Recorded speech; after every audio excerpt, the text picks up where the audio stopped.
Terus apa sih ilmu itu? Ini saya agak terlalu banyak ngutipnya. Saya baca sebagian aja. Yang paling awal. Wa amma tafsirul ilmi fahuwa sifatun yatajalla bihal madhkur liman qomat hiya bihi kama huwa. Itu kalimatnya domir semua itu. Harus kamu cermati kembalinya.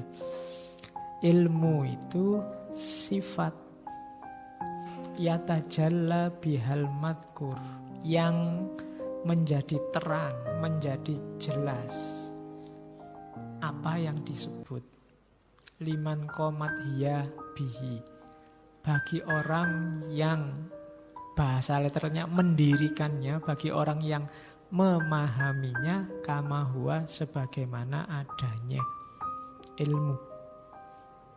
Huwa yang terakhir kembalinya ke ilmu, kalau hiya itu kembalinya ke sifat. Jadi ilmu itu yang pertama dia sifat. Berarti sifat itu dia nempel pada manusianya.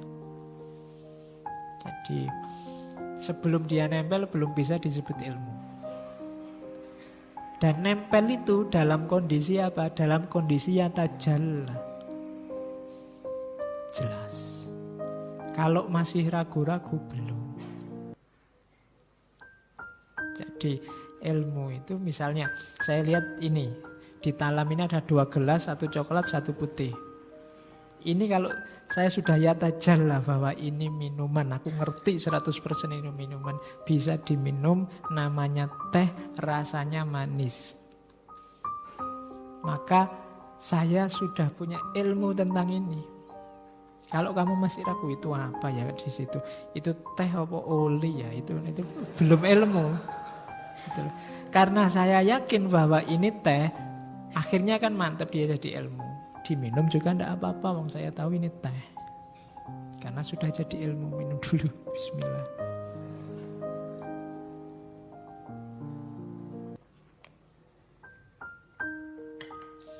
Oke. Ya nanti ada istilah lain wal al-fiqhu.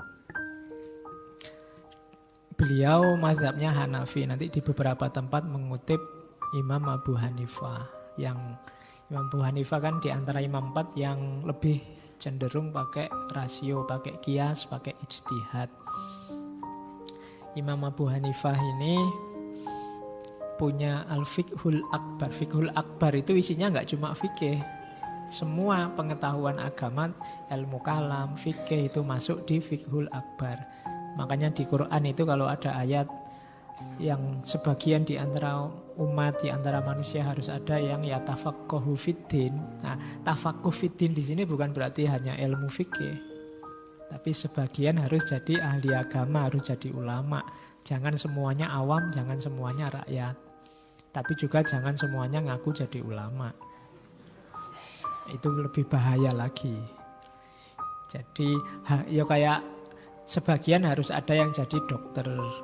Tapi jangan semua ngaku dokter, nanti gawat. Nah, kalau katanya Imam Abu Hanifah, al-fiqhu itu apa sih? Sama, levelnya al-fiqhu sama kayak ilmu. Al-fiqhu itu ma'rifatun nafsi malaha wa ma'alaiha. Ma'rifatun nafsi itu memahami diri, malaha apa yang menimpanya, yang membuatnya senang, alaiha itu kebalikannya. Apa yang disukai dan apa yang tidak disukai itu bisa malaha wa ma'alaiha.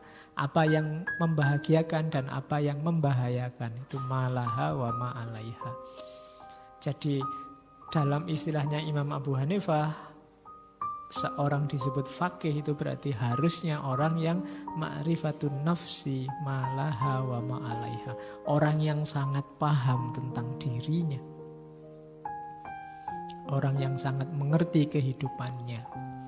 Kalau dia seorang muslim, ya dia sangat paham keislamannya. Kalau dia seorang guru, dia sangat paham tentang keguruannya.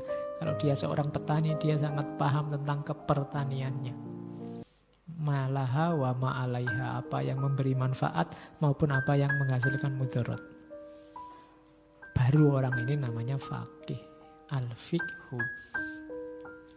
Oke, ya termasuk dilanjutkan mal ilmu illa lil amali bihi wal amalu bihi tarkul ajil lil ajal. Jadi gandengannya ilmu itu amal. Tidak disebut ilmu kalau tanpa amal. Tidak mungkin orang nyampe ke level fikih kalau tanpa amal. Apa amal itu? Amal itu meninggalkan yang sekarang demi yang akan datang. Jadi amal itu melakukan sesuatu untuk tujuan nanti. Itu amal. Tidak hanya untuk seneng-seneng sekarang.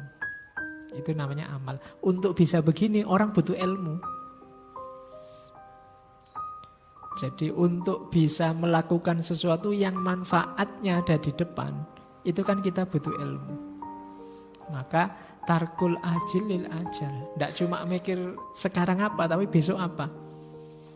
Meskipun ini ya, dikasih minum 2 gelas besar ini, saya selalu minum 1 dan biasanya setengah. Kenapa? Saya punya ilmu, kalau tak minum semua nanti tidak bisa pulang aku. Perutnya mesti kebanyakan air.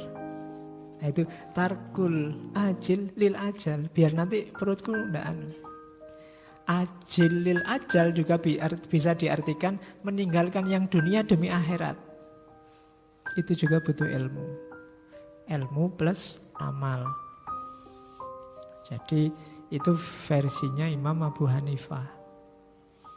Jadi tidak hanya sifat yatajalla bihal madkur, jadi tentang sifat yang nempel di kepala, pemahaman tentang sesuatu, tapi juga ada amalnya. Pemahaman tadi hakikatnya adalah pemahaman diri yang itu diwujudkan dalam amal. Baru orang ini disebut orang berilmu. Jadi berilmu itu tidak cukup hanya orang bisa diskusi, ikut ILC, ikut apalah gitu acara TV, tidak cukup itu. Kalau cuma ngomong semua orang bisa, cuma ada al-amalu bihi.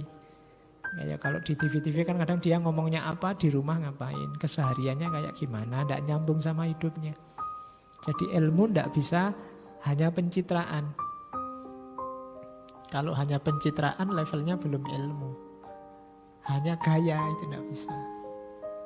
Ilmu itu gandengannya amal.